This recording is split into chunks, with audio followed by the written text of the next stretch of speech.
Eu estou aqui rodeado da nossa linda decoração de Natal aqui na igreja. Já estamos nos preparando, já estamos ansiosos para chegar esse dia de celebrarmos mais um Natal, de celebrarmos mais uma vez o nascimento do nosso Salvador e o cumprir da promessa de Isaías, que diz que um menino nos nasceu, um filho se nos deu, e o seu nome será Maravilhoso Conselheiro, Deus Forte, Pai da Eternidade e Príncipe da Paz. Esse é o nosso Deus, esse é o nosso Jesus, que nós vamos celebrar no nosso Natal. Então já estou aqui ao lado da nossa linda árvore, a nossa decoração toda de Natal aqui, para que a gente possa lembrar um pouquinho mais desse momento, lembrar um pouquinho mais do que esse Jesus veio fazer por nós, e é lembrar um pouquinho do que Jesus fez por nós que eu quero nessa noite. Eu quero te convidar nessa noite a gente relembrar o que Jesus fez por nós e medir e mensurar o quanto isso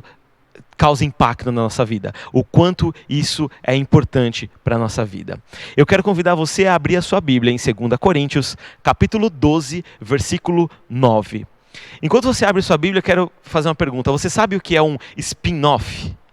Se você não sabe, alguém que está do seu lado, que é viciado em seriados, já deve saber o que é um spin-off.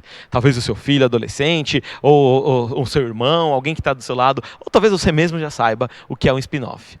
O spin-off é o nome que se dá quando você tem uma série, um seriado, e você cria uma outra série, um outro seriado a partir desse, e você usa um dos personagens para poder fazer esse spin-off, para poder fazer com que a gente consiga, para criar uma nova história, um novo enredo baseado na história paralela desse personagem. Eu estou falando isso porque a mensagem que Deus colocou no meu coração, que Deus tem colocado para mim, é quase que um spin-off da série de mensagens do pastor Fernando, da série Refresh.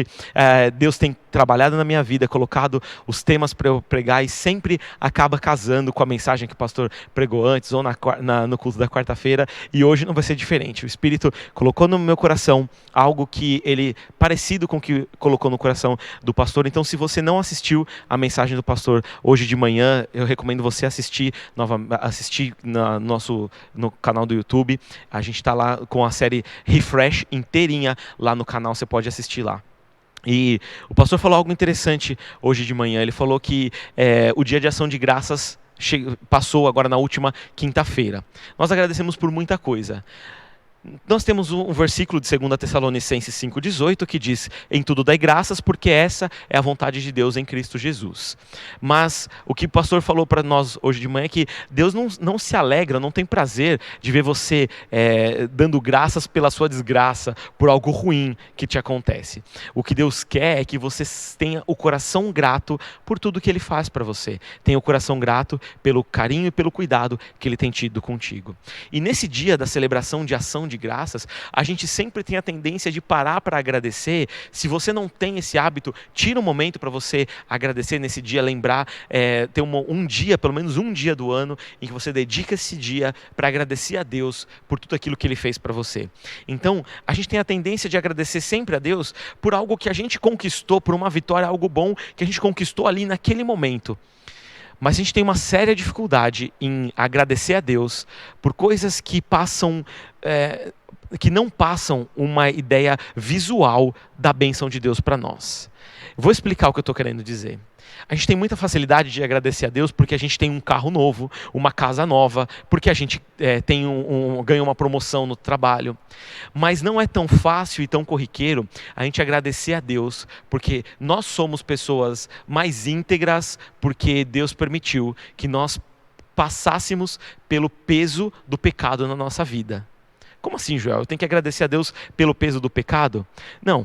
Eu quero dizer que você tem que agradecer a Deus, ou que nós deveríamos agradecer a Deus pelo fruto que é causado na nossa vida, pelo que a gente aprende quando a gente passa por um pecado, ou passa por uma luta e passa pela derrota.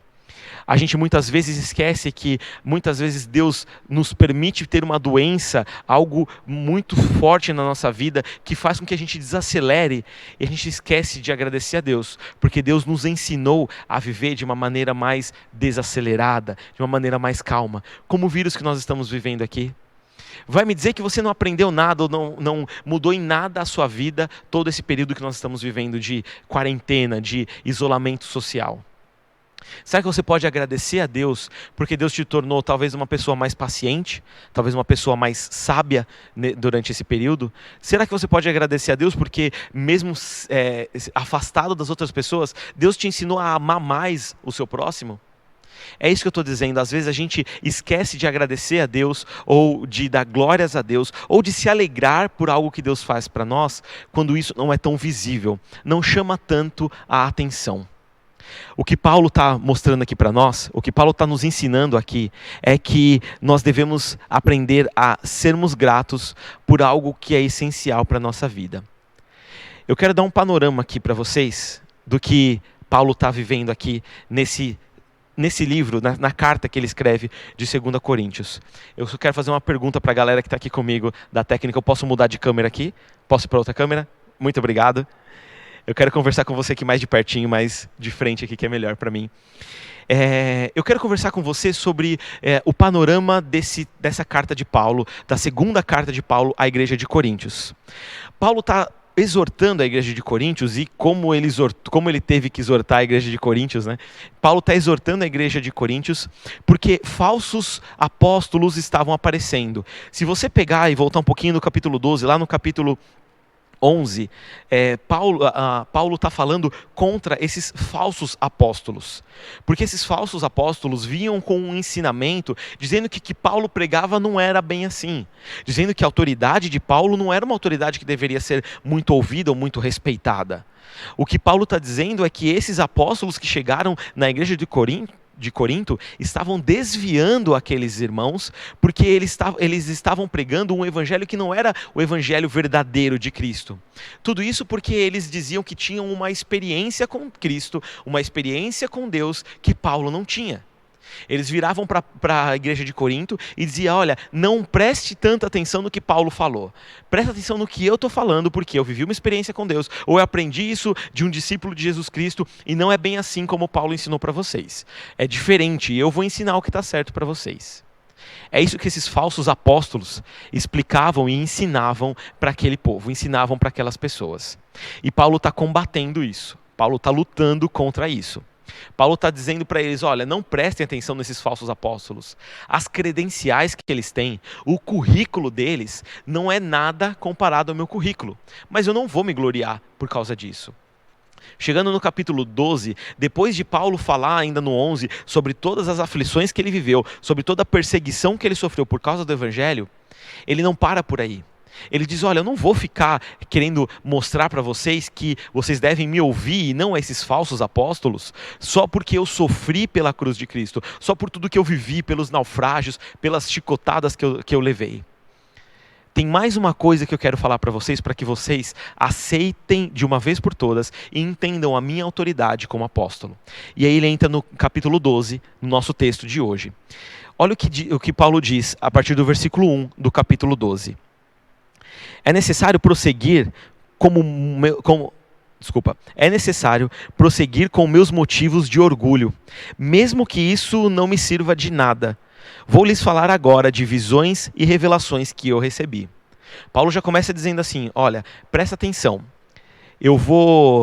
Errei, acho que era aqui que eu tinha que estar olhando agora, que eu estou lendo o versículo. Mas Paulo já começa dizendo assim: olha, presta atenção, eu vou continuar falando de tudo aquilo que poderia me causar orgulho, mas isso aqui não é algo que eu fique contando para os outros para me orgulhar ou para dizer que é isso que me satisfaz, é isso que preenche a minha vida. Não, não é isso. Eu vou contar isso para vocês porque é necessário que vocês saibam. Então, além de eu falar de todo o sofrimento, eu quero falar um pouquinho das visões que eu tive na minha vida. Aí Paulo continua, versículo 2. Conheço um homem em Cristo que há 14 anos foi arrebatado ao terceiro céu. Se foi no corpo ou fora do corpo, não sei. Só Deus que sabe. Sim, somente Deus sabe se foi no corpo ou fora do corpo, mas eu sei que tal homem foi arrebatado ao paraíso e ouviu coisas tão maravilhosas que não podem ser expressas em palavras, coisas que a nenhum homem é permitido relatar.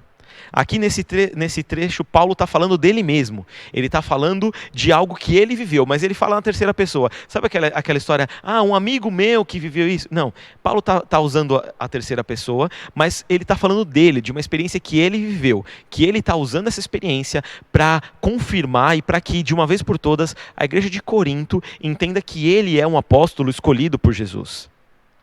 Aí Paulo continua, no versículo 5. Da experiência desse homem, eu teria razão de me orgulhar, mas não o farei. Na verdade, muitas fraquezas são minha única razão de orgulho. Como que a gente vai entender que Paulo se orgulha nas muitas fraquezas e não pelo fato dele ter sido arrebatado ao terceiro céu, ao paraíso, e ter ouvido da boca do próprio Deus, ter ouvido da boca do próprio Jesus ou de anjos, ter ouvido coisas tão maravilhosas que ele não consegue nem expressar com palavras humanas? Como isso não seria motivo para ele se orgulhar? Ele se orgulha mais no sofrimento, nas dificuldades que ele vive? Sim. E aí ele continua no versículo 6 dizendo por quê. Se quisesse me orgulhar, não seria insensato de fazê-lo, pois estaria dizendo a verdade. Mas não o farei, pois não quero que ninguém me dê crédito além do que pode ver em minha vida. Além do que pode ver em minha vida ou ouvir em minha mensagem. Ainda que eu tenha recebido revelações tão maravilhosas.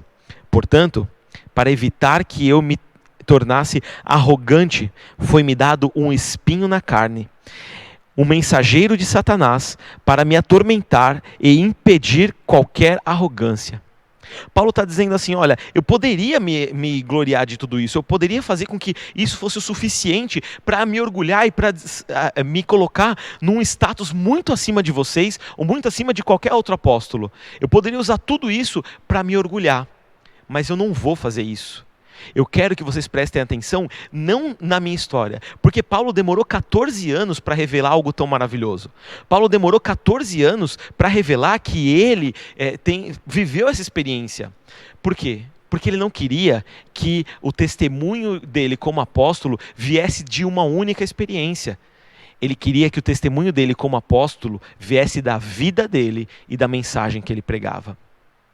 Já é uma lição, a gente já podia parar por aqui e falar, tá bom, nós temos que aprender que nós devemos nos orgulhar ou nos satisfazer com aquilo que Deus tem feito na nossa vida e com aquilo que eu tenho vivido ou eu tenho demonstrado com a minha vida e com aquilo que eu prego, e não com aquilo que eu vivi, as minhas experiências, porque isso tudo foi para mim, foi para me abençoar. O que tem que trazer motivo de orgulho é o que as pessoas veem através do que eu faço e do que eu prego, a mensagem que eu passo adiante. Paulo continua, depois ele fala que para que ele não fizesse isso, para que ele não se orgulhasse disso, foi-lhe dado um espinho na carne, que a gente vai falar dele daqui a pouquinho. No versículo 8, Paulo continua, em 3 ocasiões supliquei ao Senhor que o removesse, mas ele disse, minha graça é tudo que você precisa. O meu poder opera melhor na fraqueza. Portanto, agora fico feliz de me orgulhar da minha fraqueza, para que o poder de Deus opere por meu intermédio. Por isso, aceito com prazer fraquezas e insultos, privações, perseguições e aflições que sofro por Cristo, pois, quando sou fraco, então é que eu sou forte. O que Paulo está ensinando para nós aqui é que ele tinha motivo para virar para a igreja de Corinto e falar assim, olha, prestem atenção em quem sou eu, o que Deus fez comigo. Ele me levou, me arrebatou ao terceiro céu, não sei se no corpo ou não, mas me levou até o paraíso e Deus, o próprio Deus, me mostrou coisas maravilhosas que eu não consigo nem dizer para vocês essas coisas. Mas Paulo disse que não. Porque quando ele volta do paraíso, ele volta do terceiro céu, quando o avião dele pousa de volta aqui na terra e ele desembarca da viagem que ele fez até o terceiro céu, até o paraíso, e viu todas aquelas coisas maravilhosas, ele dá de cara com o que ele diz ser um anjo do maligno, um anjo de Satanás. No versículo 7, ele diz aqui, para evitar que eu me tornasse arrogante, foi-me dado um espinho na carne, um mensageiro de Satanás para me atormentar e impedir qualquer arrogância. Se a gente for buscar no original aqui, a gente consegue tirar algumas lições desse versículo. O primeiro é que ele fala que foi lhe dado um espinho na carne. A ideia que a gente vê, ou o cenário que nos é contado, ou que é criado na nossa mente quando a gente ouve sobre o espinho na carne, é como se fosse o espinho de uma rosa, de uma bela flor que tem um espinho ali. Você vai pegar e aquele espinho entra no seu dedo, que a gente conhece também como farpa. É como se fosse uma farpa, um espinho que está ali no dedo, está no braço, está na mão, e aquilo fica te incomodando, incomodando, incomodando o tempo todo. O que Paulo diz é que foi colocado isso na vida dele para que ele não se esquecesse daquele espinho, de uma maneira que aquilo lá latejasse, que aquilo lá ficasse batendo na mente dele todo dia, para que ele não fosse arrogante, para que ele não se gloriasse do que ele não deveria se gloriar. E essa palavra espinho que tem aqui no original, no grego, é a mesma palavra usada para uma vara de empalamento que o exército romano usava para empalar os seus inimigos, para em praça pública empalá-los e deixá-los como exemplo. Empalar é algo terrível, que é uma vara que entra e atravessa o corpo da pessoa viva ainda e deixa ela esticada, estirada em praça pública ou no local público para que as pessoas vejam isso. É a mesma palavra dessa vara. Então Paulo não estava falando de um espinhozinho, não. Paulo estava falando de algo que era muito dolorido para ele, que era muito doloroso. Algo que realmente latejava todos os dias na cabeça dele, para que ele se lembrasse de que ele não deveria ser arrogante por aquilo que ele tinha vivido, por aquilo que ele havia experimentado. E tem mais, esse versículo 7 ainda nos mostra que foi enviado um mensageiro de Satanás, talvez na sua versão diga um anjo de Satanás, porque é justamente isso, é alguém que foi enviado pelo próprio Satanás para afligir a Paulo, para ferir a Paulo, para causar um dano, causar dor a Paulo, para que ele não fosse arrogante. Então isso nos ensina, primeiro, que Deus permitiu que isso acontecesse na vida de Paulo, que ele sofresse essa dor para ele não ser arrogante. Uma coisa que a gente aprende, e não é só com a vida de Paulo, é com a vida de muitos outros personagens da Bíblia, é que sempre que Deus tem que escolher entre o seu bem-estar ou moldar o seu caráter, adivinha o que ele vai escolher? Moldar o seu caráter. Quantas vezes a gente ora e pede, Senhor, tira essa doença de mim?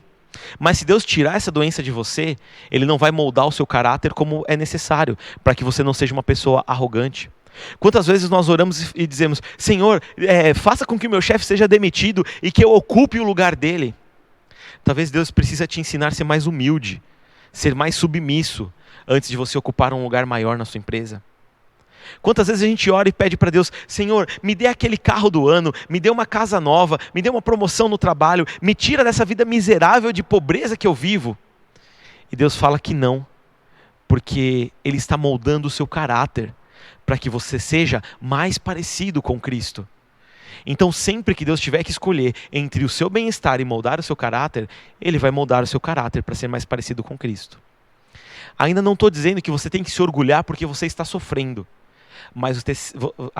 Não estou dizendo que você tem que agradecer pelo que você está sofrendo. Mas você tem que estar pronto e disposto para agradecer pelo fruto que isso vai trazer na sua vida. Paulo não está aqui agradecendo, Senhor, obrigado porque eu tenho espinho na carne. E ele ainda diz, olha, por 3 vezes eu roguei. Paulo diz, eu roguei ao Senhor que me tirasse esse espinho na carne. A gente não sabe exatamente o que é o espinho na carne. A gente não tem detalhe, até porque Paulo deixa bem claro aqui que o espinho na carne era algo que trazia vergonha para ele, era algo que fazia mal para ele. Então ele não ia ficar expondo assim qual era o espinho na carne que ele tinha. Mas a Bíblia não diz, qualquer coisa que fale, o espinho na carne é tal coisa, é especulação. A Bíblia não diz qual era o espinho na carne. Mas o que a gente pode aprender aqui, que porque Paulo diz que foi um mensageiro de Satanás que veio atormentar ele, a gente sabe que é algo externo que veio afetá-lo, que veio trazer vergonha para ele, que veio prejudicá-lo.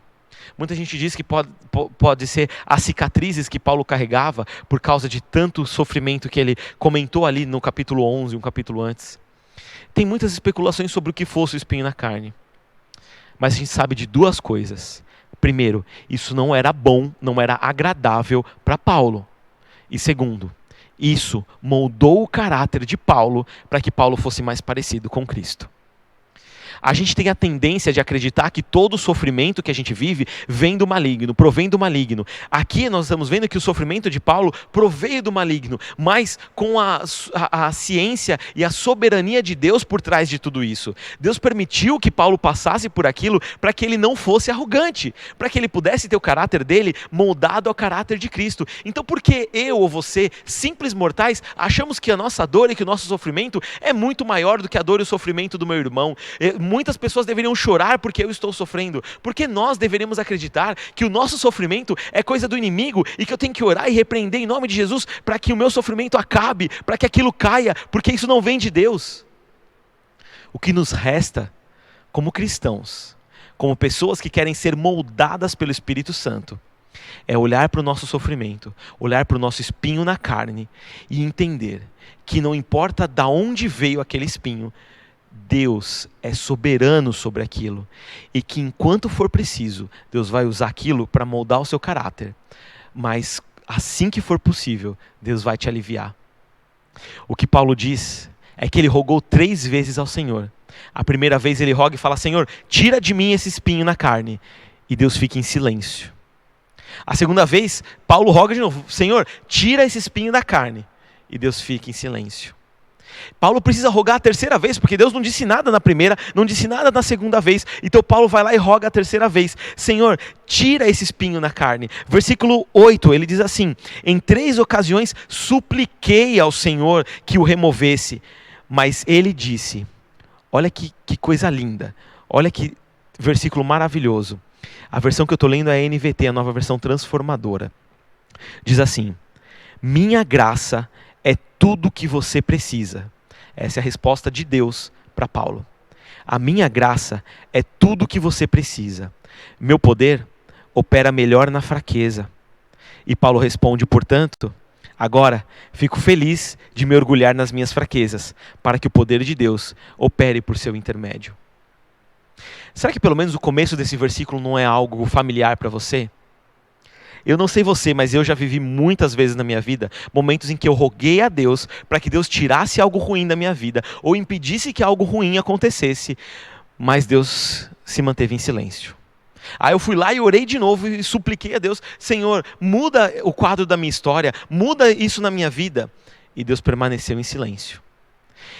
E uma terceira vez, Paulo, por ouvir o silêncio de Deus, se é que dá para ouvir o silêncio, mas por receber o silêncio de Deus nas 2 primeiras vezes, Paulo suplica a terceira vez e diz: Senhor, tira esse espinho da minha carne. E aí Deus vem e dá uma resposta linda e que deixou Paulo em silêncio. Até agora, Paulo era quem suplicava e Deus estava em silêncio. Mas com a resposta de Deus, Paulo ficou em silêncio, porque ele estava ouvindo a Deus.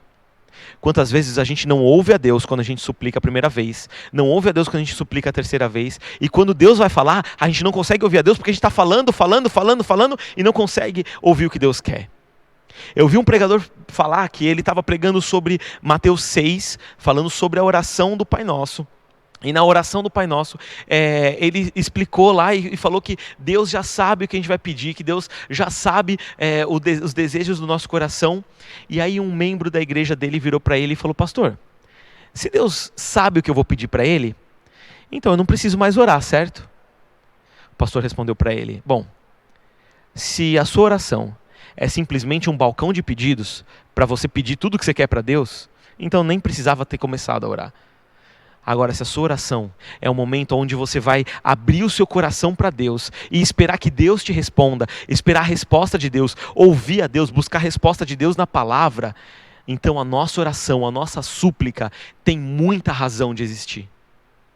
Quando a gente suplica, quando a gente ora a Deus, o mínimo que nós temos que fazer é ficar em silêncio e ouvir a resposta de Deus, é esperar a resposta de Deus. Porque, meu querido, eu não sei qual é a aflição que você está passando, eu não sei qual é o espinho na carne que te aflige, mas Deus pode estar usando esse espinho, pode estar usando essa aflição para transformar o seu caráter num caráter mais parecido com o de Jesus. E quando você está suplicando e dizendo: Senhor, eu preciso de uma resposta, Senhor, eu estou sofrendo com isso, Senhor, isso está abalando a minha fé, Senhor, isso está acabando com a minha saúde, está acabando com a minha vida financeira, está acabando com a minha vida espiritual, isso está acabando com o meu físico, talvez você não esteja ouvindo a resposta de Deus, que é: a minha graça é suficiente para você. Graça. O que é a graça, senão o favor imerecido de Deus para a nossa vida? Eu e você, pecadores que somos, não merecíamos e não poderíamos fazer nada para receber a salvação, para receber o amor de Deus. Mas mesmo assim, Deus deixou versículos como o de Filipenses, que diz que porque pela graça sois salvos mediante a fé. Isso não vem de vós, é dom de Deus, não de obras para que ninguém se glorie. Ou seja, não tem como eu ser salvo por algo que eu faça. Deus também deixou versículos como o de Romanos 8, que diz que não importa o que façamos, nada pode nos separar do amor de Deus. Nada externo ou interno pode nos separar do amor de Deus. Se realmente nada nos separa do amor de Deus, e não há nada que nós façamos para poder sermos salvos, isso significa que a salvação é algo que nos foi presenteado totalmente de graça. A salvação é algo que nos foi dado pelo amor e pela misericórdia de Deus sobre as nossas vidas. E você quer um motivo maior para agradecer do que isso? Será que no seu dia de ação de graças, na quinta-feira, você tirou um momento para agradecer o sacrifício de Jesus, para agradecer a graça que é derramada sobre a sua vida? Será que você parou de murmurar e de reclamar com Deus do que você está sofrendo, da sua dor, e encarou Deus e disse: Senhor, obrigado, porque em todo esse sofrimento, em toda a dor que eu estou vivendo, a tua graça tem me bastado, o teu amor tem me completado, a presença do teu Santo Espírito tem servido de consolo para a minha vida? Ou todo momento de oração que você faz tem sido um momento para se lamentar e para chorar a Deus pelo espinho na carne que está te incomodando? Ore a Deus, mostre para Ele que isso te incomoda, que isso te faz mal, que abra o seu coração e derrame na presença de Deus em oração e diga: Senhor, tira de mim esse espinho na carne. E pare, ouça, busca a resposta de Deus na oração, na palavra, em cânticos. Busca a resposta de Deus para a sua vida, para saber o que Deus quer que você aprenda com esse momento que você está vivendo. Ou se esse momento simplesmente está passando na sua vida para que o nome dele seja glorificado. Às vezes a gente não consegue agradecer ou não consegue entender isso. Às vezes a gente não consegue entender que o sofrimento nos aprimora. Às vezes a gente não consegue entender que o poder de Deus se aperfeiçoa na nossa fraqueza, porque a gente esquece que a graça de Deus é suficiente para nós. A gente esquece que o sacrifício de Jesus foi suficiente para nos dar a salvação. A gente esquece que o próprio Deus, o Criador do universo, morreu no meu lugar como um ser humano para que eu pudesse ser salvo e desfrutar da glória e da graça dele ao lado dele quando eu morrer. A gente esquece que a graça de Deus é suficiente para nós. Em algumas versões, talvez na mais conhecida, esse versículo diz: a minha graça te basta. Eu gostei muito dessa versão da NVT, que ele diz: a minha graça é tudo que você precisa. Antes de pedir alguma coisa ou de exigir algo de Deus, tenha em mente, lembre-se de que a graça de Deus é tudo o que você precisa. Lembre-se de que a graça de Deus é suficiente para a sua vida.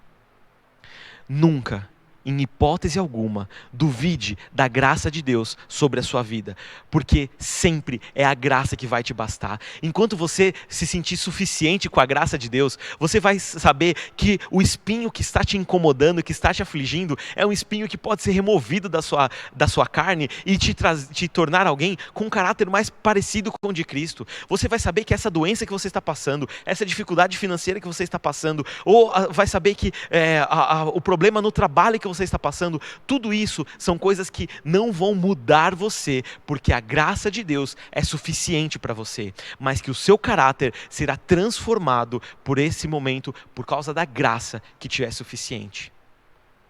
Eu não estou falando, como o pastor Fernando já falou na mensagem dele de manhã, eu não estou falando que você tem que agradecer a Deus porque você está sofrendo, mas agradeça a Deus que mesmo em meio de todo o sofrimento, a graça dele tem te bastado. Meu querido, não importa o que você faça ou o que você tente fazer. Não importa o que o inimigo faça ou o que o inimigo tente fazer na sua vida. Não importa a pior dificuldade que você esteja passando. Não importa o pior sofrimento, a pior dor que você esteja passando. Ore, suplique a Deus e saiba de uma coisa: a graça do Senhor nos basta. E eu quero terminar desafiando você a viver o que Paulo passou a viver e disse no finzinho desse versículo. Depois que Deus dá essa declaração maravilhosa dizendo: Paulo, presta atenção, a minha graça é tudo o que você precisa.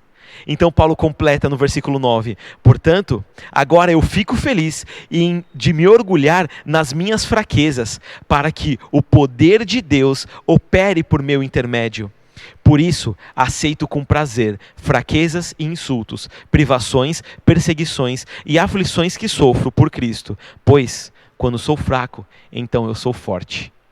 O meu desafio para você, meu querido, nessa semana, é entender que essa fraqueza que está te incomodando, que esse espinho na carne que está te incomodando, essa aflição que você está passando, tudo isso é para moldar o seu caráter.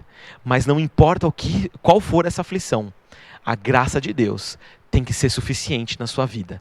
Porque quando a graça de Deus for suficiente para você, você vai poder falar igual Paulo falou: eu não me importo de passar por isso, porque eu sei que o poder de Deus se aperfeiçoa na minha fraqueza. E que o poder de Deus, como o próprio Paulo diz, será... O poder de Deus opere por intermédio da sua vida. Que o poder de Deus opere por intermédio da sua vida e seja conhecido das pessoas que estão ao seu redor. Porque elas vão olhar para você e vão falar assim: essa pessoa não fica cabisbaixo com esse sofrimento, não fica reclamando ou murmurando porque ele está sofrendo com isso ou com aquilo. Ele é uma pessoa que está cheio da graça de Deus. Eu quero conhecer a graça de Deus. Eu quero conhecer o poder desse Deus que está sendo demonstrado através da sua vida. Que realmente a graça de Deus seja suficiente para nós e que nós possamos nos orgulhar, não de sermos fracos, mas porque na nossa fraqueza o poder de Deus é manifesto através das nossas vidas. Quero terminar com uma ilustração. Uma ilustração que é feita em várias mensagens, talvez você já conheça, mas é interessante que toda ilustração que a história é inventada ou é uma história criada por alguém, sempre tem um João, um Pedro ou um José na história. Quando é para criança é Joãozinho ou Pedrinho. Então eu não sei se essa história é verdadeira ou não. Mas conta-se que num retiro de pastores, num lugar onde os pastores estavam lá para descansar, para aprender mais da palavra de Deus, para ter um momento de descanso até espiritual, tinha um lago para que os pastores pudessem nadar, mas eles sabiam que o lago era fundo. Um dos pastores resolve se aventurar naquele lago, dar um mergulho e vai se refrescar naquele lago. Enquanto ele está no lago lá nadando, ele sente uma cãibra muito forte, e quando ele está no meio do lago, está lá longe, essa cãibra impede que ele nade.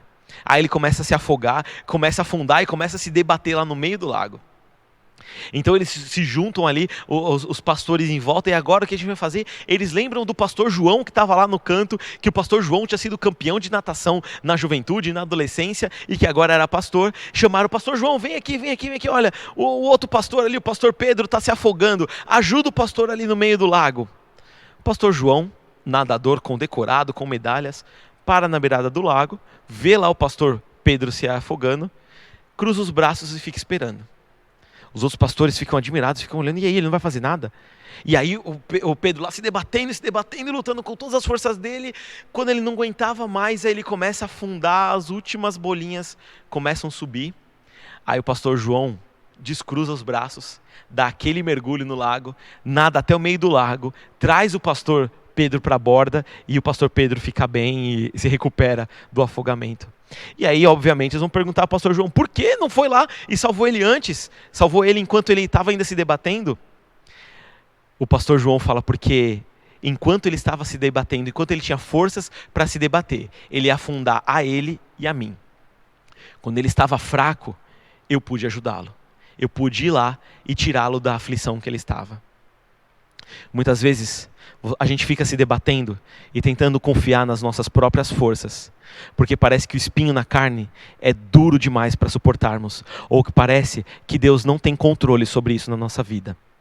Mas o que a palavra nos revela é que não importa o que você pense do seu sofrimento, não importa de onde você pense que o seu sofrimento veio, não importa quem você acha que está no controle do seu sofrimento, lembre-se de uma coisa e seja grato por uma coisa: porque a graça de Deus é suficiente para você. E que essa seja a verdade de Deus na nossa vida nessa semana. Que Deus abençoe você e a sua família. E que nós possamos ter uma semana cheios da graça de Deus, porque é só pela graça que a gente pode viver. Um forte abraço a todos, fiquem na paz e até mais.